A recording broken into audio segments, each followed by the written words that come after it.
Okay, so thank you everyone for attending this course and for just listening to me and my presentations for so much long. And so thank you for being here. Thank you for hearing me and seeing my presentations and watching my videos. To recover kind of the objective of this course, the aim was for you to understand the foundations of Bayesian inference, to also perform some basic analysis, estimate some basic models, and interpret the Bayesian results from a Bayesian perspective, and also analyze some real data.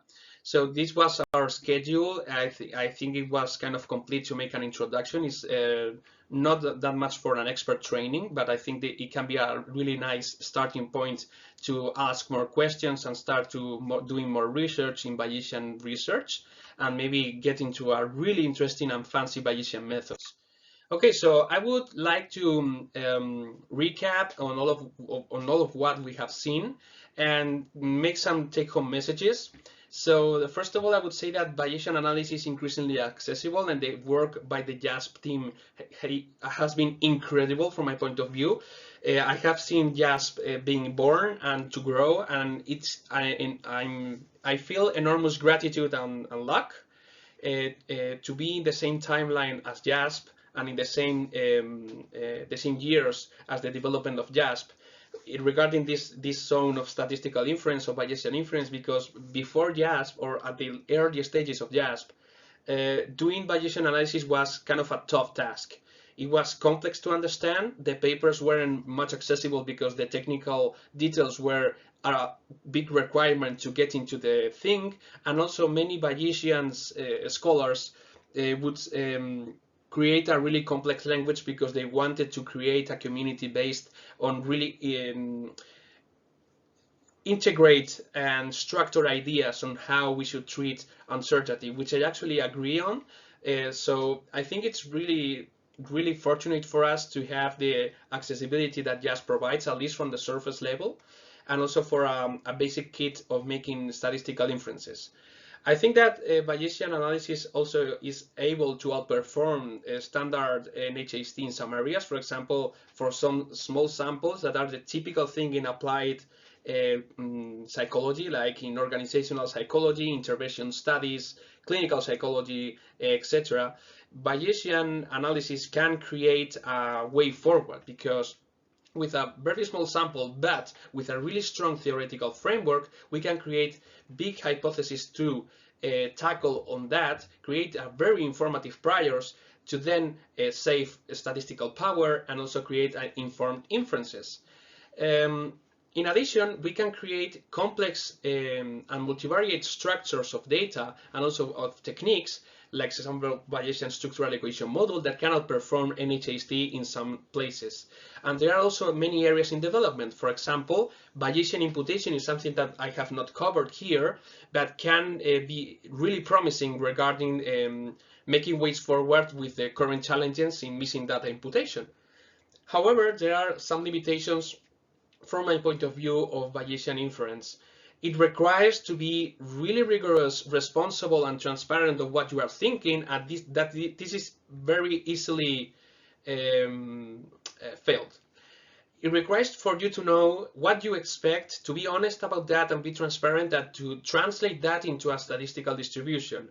Maybe the translation process into a mathematical expression of probability can be done with the help of an expert, but I think humans are really prone to updating the beliefs and not be honest about them, or also not be rational about them. So I think that to do really good Bayesian analysis should be at least to have pre-registered studies with some degree of expertise, to have a real good guarantee that everything has been done correctly and priors have not been modified in the last minute because you saw that the results weren't so good. That leads me for the other take-home message. I think that Bayesian analysis is basically just as exposed for malpractice on careless practice like NHAST. I don't think this is magic. I don't think this is a a better or a revolutionary paradigm that can make a bright new horizon or whatever. I think there are a really good branch of techniques. I think many future techniques will be Bayesian, and many good future frameworks, or for example neuroscience or applied psychology, will have Bayesianism integrated in them. However, this doesn't exonerate us as a researcher community or as a scientific community to still check ourselves and avoid human errors. And we have another limitation, that is computational power, especially with MCMC multivariate and multi-parameter estimations. However, this is less of a problem every day because we have, for example, pretty good and pretty powerful home computers. But also, if we have that enormous large amount of parameters and that enormous large amount of data, there are right now servers for rental and computational centers that you can access via internet or via cloud. So that's a good thing.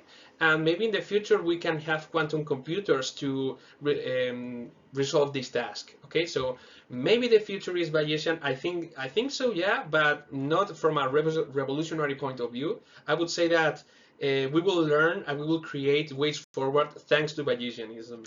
Okay, so I want to say goodbye with a thank you. Thank you first of all of you people in the audience for listening, for being interested, but also thank you for all of the persons that have made this possible. Starting for Thomas Bayes, because Bayesian analysis is called because after him. Also Laplace, Markov, Hastings, Metropolis, Gibbs, Gieman and Gieman for creating the necessary and essential steps that we need to create good Bayesian inferences. Also John Krotchke, Daniel Navarro, Solomon Kurtz and Mark Ross Sampson for creating these amazing materials to understand Bayesian inference from a really good point of view.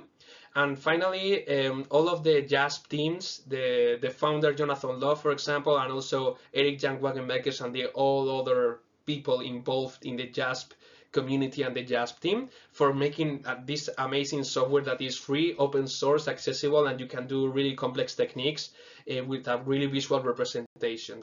So nothing more from my part. Thank you very much for attending. And I think I will see you soon, I expect. And also, I'm happy to read your inquiries about your your questions or your commentaries on the course, and also on other Bayesian techniques. You can contact me. My email is on the website, and also I have a Twitter and a Blue Sky account. So if you want to get in contact with me, I will be delighted to do so. Okay, so thank you very much. Thank you for attending. See you soon.